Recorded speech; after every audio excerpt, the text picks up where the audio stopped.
அமெரிக்காவின் ஐக்கியம் என்பது ஒற்றுமைப்பாட்டை பிரதிநிதித்துவப்படுத்துவதாகவோ அல்லது பிரபல்யப்படுத்துவதாகவோ இல்லாமல் அதனை கீழ் போடுவதாகவும் அவமதிப்பதாகவும் தான் இந்த நிகழ்வுகள் இருந்தன. அதன் பொழுது ஹிட்லருடைய முகவர்கள் அமெரிக்கா சென்று அமெரிக்க காங்கிரஸ்காரர்கள் மற்றும் செனட்டர்களை வாங்கி இவ்வாறான நடவடிக்கைகளை எடுத்திருந்தார்கள். அது உண்மையிலேயே ஒரு செனட்டர் விமான விபத்தில் மரணித்த பொழுது அவரது காட்சிட்டை பைக்கில் இருந்த கடிதத்தின் மூலம் அந்த விடயம் வெளிவந்திருந்தது.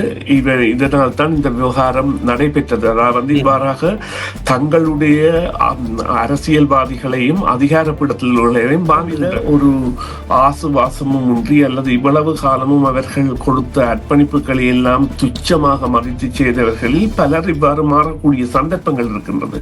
அதே போன்று இந்த எதிர்ப்பு விவகாரங்களில் ஈடுபட்டவர்கள் அல்லது வெளியேற்றப்பட்டவை எல்லாம் அவர்களுடைய ஜனநாயகத்தின் அந்த உச்ச பயன்பாட்டை அவர்கள் அனுமதிக்கின்றார்கள் இல்லை என்பதை காட்டியிருந்தது. இவர்களுடைய கட்டமைப்பை பலவீனப்படுத்திய இவர்களுடைய நடவடிக்கைகள் என்பன அவர்களுடைய உளவாளிகளையோ அல்லது ஆதரவாளர்களையோ அல்லது லொபியிஸ்ட், அதாவது பிரச்சாரங்களின் மூலம் இவ்வாறானவர்களை வாங்குவது போன்ற செயற்பாடுகளை எல்லாம் செய்வது சாதாரணமாக இடம்பெறும்.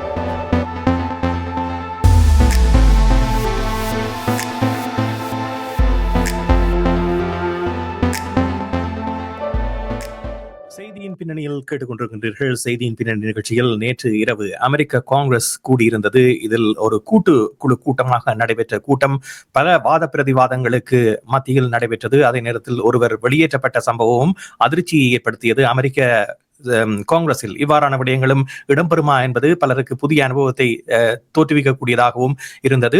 ஏனென்றால் ஜனாதிபதியாக டொனால்ட் ட்ரம்ப் அவர்கள் பதவியேற்றதன் பின்னர் இடம்பெறுகின்ற முதலாவது காங்கிரஸ் கூட்டமாக இருக்கின்ற நிலையில் அவர் பல விடயங்களை குறிப்பிட்டிருக்கின்றார். அமெரிக்காவினுடைய பொற்காலம் ஆரம்பித்து விட்டது என்று எவ்வாறு பதவியேற்பு விழாவில் பேசினாரோ அதே விடயங்களை கோடிட்டு காட்டி சிலவற்றை தான் சாதித்த விடயங்களை குறிப்பிட்டதோடு பல முன்னுக்கு பின் முரணான கருத்துக்களையும் தெரிவித்ததை அவதானிக்கக்கூடியதாக இருக்கின்றது. அதே நேரத்தில் சில தகவல்கள் அது உண்மைக்கு புறம்பான தகவல்களாக கூறப்பட்டதோ என்ற ஐயப்பாட்டையும் பலர் மத்தியில் ஏற்படுத்தி இருக்கின்றது.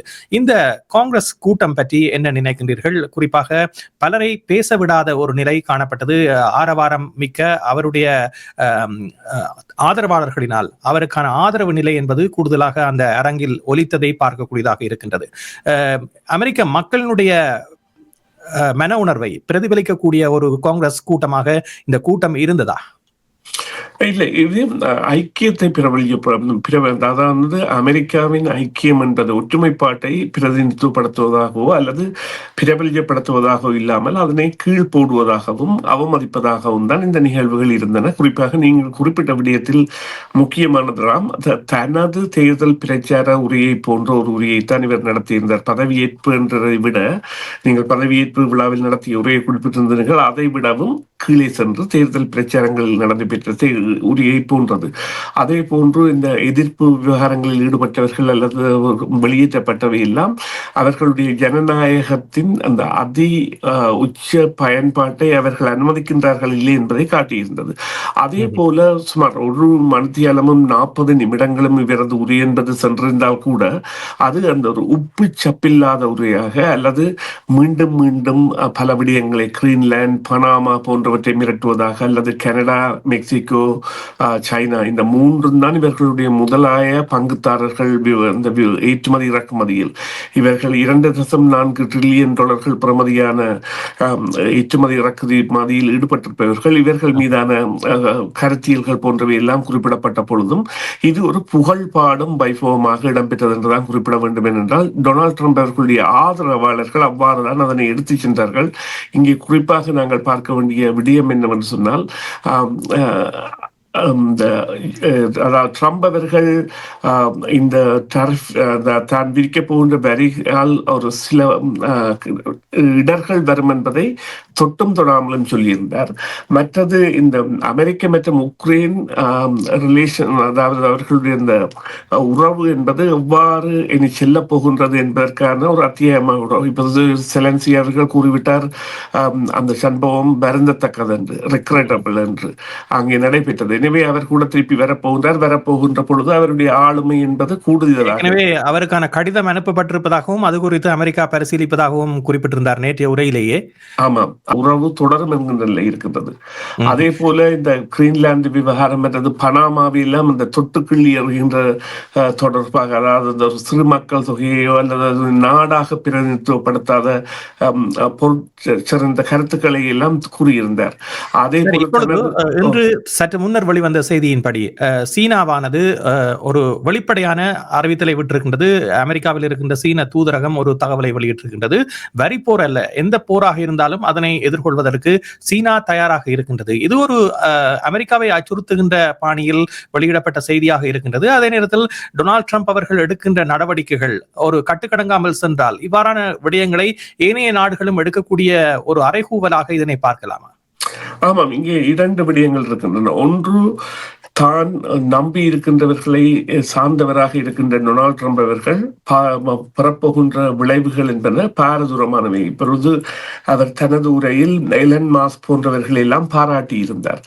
மறுபக்கமாக அவர்கள் கொடுக்கின்ற அறிவுறுத்தலின்படி தன் நடவடிக்கைகளை எடுத்து வருகின்றார். அவ்வாறு நடவடிக்கைகள் எடுக்கின்ற பொழுது பாதுகாப்புத்துறை, குறிப்பாக புலனாய்வுத்துறை மற்றும் தேசிய பாதுகாப்பு துறையில் பலரையும் இவர்கள் நிறுத்திவிட்டார்கள். இப்பொழுது அவர்களை வாங்குகின்ற செயற்பாட்டில் அல்லது அவர்களுடைய